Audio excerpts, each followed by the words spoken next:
All right, welcome everyone. I am absolutely thrilled to have you here for this explainer. Today, we're going to climb the ladder of chess moves, starting all the way down at the absolute game-ending worst and working our way up to the jaw-dropping best. So, whether you're just starting out and, trying to figure out why your pieces keep mysteriously vanishing, or you're a seasoned player trying to finally understand what that computer evaluation bar is literally screaming at you about, you're in the right place. We're breaking down the entire spectrum of chess moves based on some really fantastic source analysis. Let's get right into it. Okay, here's our roadmap. We're going to go straight from the moves that flat out cost you games all the way to engine-approved perfection. So, we'll start with the game losers, navigate the middle ground, figure out the secret behind solid and dependable plays, graduate to engine-approved masterstrokes, and finally, reach the pinnacle of chess. Starting off with Section 1, the game losers, blunders, mistakes, and misses. We're beginning at the absolute bottom of the barrel here, a place literally every player under 1600 ELO is intimately familiar with. Now, we really need to contrast a completely fatal blunder with a mistake. A blunder, that is the absolute worst of the worst. It's when you make a move so incredibly bad that you go from totally winning to completely losing in a single turn. We're talking about hanging your queen in one move, walking right into a back-rank checkmate, or just getting hit with a smothered mate. Ouch, right? A mistake, on the other hand, is kind of less severe. It'll take you from winning to even or from even to losing. Mistakes are usually positional, like, say, pushing a pawn that severely weakens your king, or allowing your opponent to plant a knight on this dominating outpost. They're both bad for sure, but a blunder, that ends the game right then and there. But hey, the good news is you can stop blundering today. How? By rigidly following this exact 3-step mental checklist before you touch a single piece. Seriously, burn this into your memory. Step 1, is anything hanging? Step 2, are you about to get checkmated? If the answer to both of those is no, then and only then can you proceed to Step 3 and actually play your move. If the answer is yes, take your hand off the mouse or the board and find something else to play. Okay, moving up slightly from blunders and mistakes, we hit the miss. And a miss isn't just making a bad trade. A miss is when you completely fail to see a winning advantage, or you fail to find the absolute only move that keeps you alive. Like, if someone trades queens and you just don't recapture, well, that's just a blunder. But a miss is entirely about lost opportunity. It's missing that one critical lifeline. And to put this into perspective, let's look at how tragic a miss can actually be. Imagine you're dead lost, right? But you have this one specific check that leads to a perpetual check, saving you with a draw. If you don't play it, you're toast. That is a miss. Or consider this completely agonizing scenario from the source. You're winning. You push your pawn to the end of the board, and out of sheer habit, you accidentally promote it to a queen. But wait, that promotion just caused a stalemate, a draw. The correct game-winning move was to promote to a rook so you could deliver checkmate on the next turn. Man, that hurts.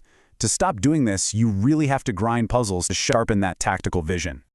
All right, moving on to Section 2, the middle ground. Inaccuracies and book moves.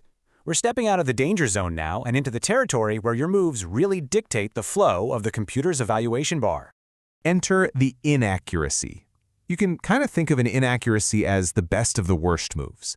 Look, having just one of these in your game probably won't make a huge difference. It's simply a suboptimal play that just slightly worsens your position. Maybe you unnecessarily retreated a knight, or you casually played a move that accidentally blocked in your own bishop. If you're slightly winning, an inaccuracy might just drop the evaluation to about even. It's more like a slow bleed rather than a fatal wound. So how do we eliminate these from your game? Well, the source gives us a very clear directive. Stop playing passive moves. Inaccuracies so often stem from a lack of purpose or just playing way too timidly. If you consistently try to keep the pressure on your opponent and force them to solve problems, you're going to find that most of your inaccuracies just naturally fade away. Stepping fully into positive territory now, we have book moves. If you see this icon on your screen, you're doing something right, because you're literally playing moves written in a book somewhere. These are established opening lines played by top grandmasters that generally keep the evaluation perfectly even. Now, the only real exceptions here are gambits, like the famous England gambit, where you willingly sacrifice a pawn or two for rapid development and heavy attacking opportunities. Honestly, if you want more book moves on your report card, jump on YouTube and study some opening theory. Next up, Section 3, solid and dependable plays, good and excellent moves. Now, we entered the territory of solid, dependable plays. And pay really close attention here, because understanding the good move holds a massive secret for intermediate players who are desperately looking to climb the ranks. A good move simply means you played okay. You didn't find the absolute best computer-crushing move in the position, sure, but you also didn't make your position meaningfully worse. You developed a bishop, you castled, you improved a piece. And surprisingly, if you're an intermediate player, this is exactly what you should be aiming for. You actually don't need to stress over finding the best move every single time. And to back that up, take a look at this number. This reveals a truly fascinating statistic. Players between 1200 and 1800 ELO blunder an average of 3 points of material every single game. Let that sink in. That is the exact equivalent of just giving away a free bishop or a free knight every single time they sit down at the board. So here is your winning formula. You actually don't require perfect grandmaster-level moves to win. Not at all. You just need to consistently play good moves, keep your pieces safe, and simply wait. Just wait for your opponent to hand you that statistical 3-point blunder. If you can just avoid blundering yourself and stick to good, solid moves, you're going to win, simply because your opponent will eventually hand you the game on a silver platter. But of course, we're ambitious learners here, right? What if you want to push beyond just playing okay? What if you want to step it up and start finding excellent moves, the second or third best moves on the entire board? Well, finding these optimal moves isn't magic. It comes down to pure pattern recognition. The source lays it out super clearly. You need to play a lot of games and heavily grind those tactics puzzles. Also, just like fixing inaccuracies, you really need to shift your mindset from passive to aggressive. An aggressive move that actually creates a threat is far more likely to be classified as excellent than some passive defensive shuffle. All right, let's jump into Section 4, Engine-Approved Masterstrokes, Best and Great Moves. This is where we leave human imperfection entirely behind and start playing the exact moves a supercomputer would recommend. Here, we really have to distinguish between a best move and a great move. A best move is simply the #1 computer-rated move in that specific position. And sometimes it's not even complicated. It might literally just be an obvious recapture or a simple pawn push that activates your pieces. But a great move, a great move is dramatic. It requires immense tactical skill because it's the only good move in a highly critical position. Just imagine an endgame where taking king opposition is the single lone move on the board that stops you from losing.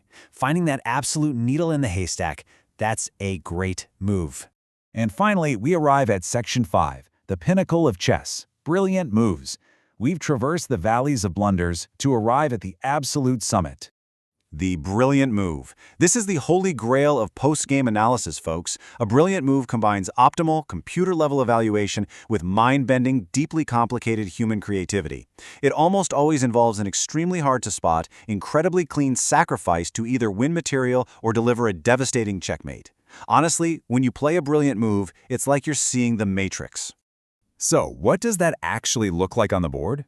Just imagine willingly giving away your most powerful piece, your queen, just to force your opponent's pieces into a cramped little box so your knight can deliver a spectacular smothered mate. Wow.